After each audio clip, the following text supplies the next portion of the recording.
Well, I've been listening to all your feedback and trying to see what are the concerns at the moment so that I can help you in the best way possible. And one thing that people are struggling with at the moment is the grocery shopping.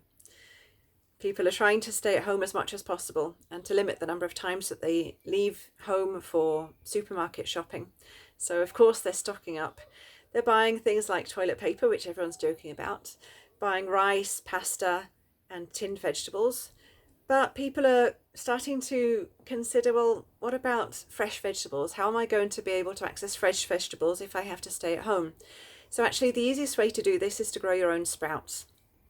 If you think about the biology of sprouts, nuts, legumes and seeds all contain everything that's needed to provide or to grow a healthy and vibrant plant and continue that species. So nuts and seeds are packed full of vitamins and minerals, regardless of how you prepare them.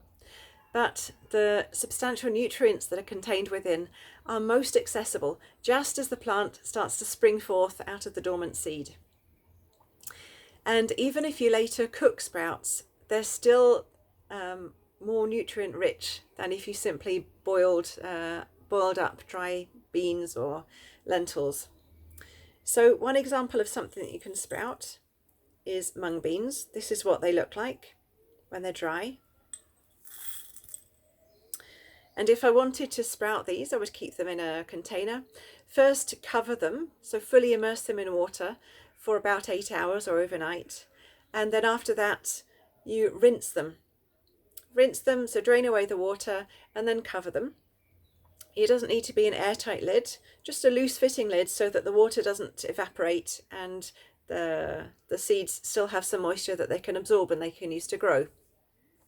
So twice a day you rinse them and put the lid back on, and after a couple of days you end up with your first batch of sprouts. So mung beans are the easiest and fastest thing to sprout. They're very, very simple. Not only are they nutrient rich, but actually it's a fun process to sprout them.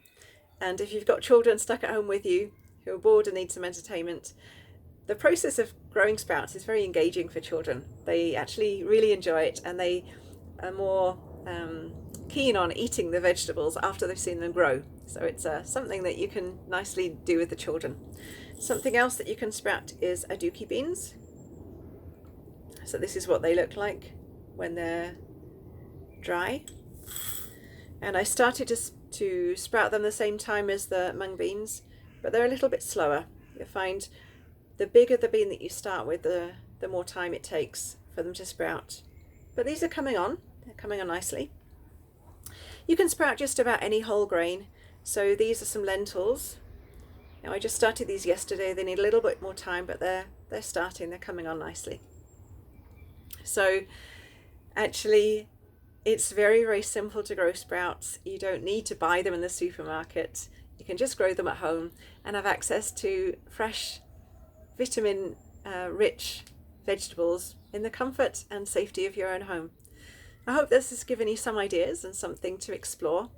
If you've got any specific requests or worries, concerns, then reach out to me and I'll try and help you in whatever way I can. And I'll be back soon with some more tips. Bye for now.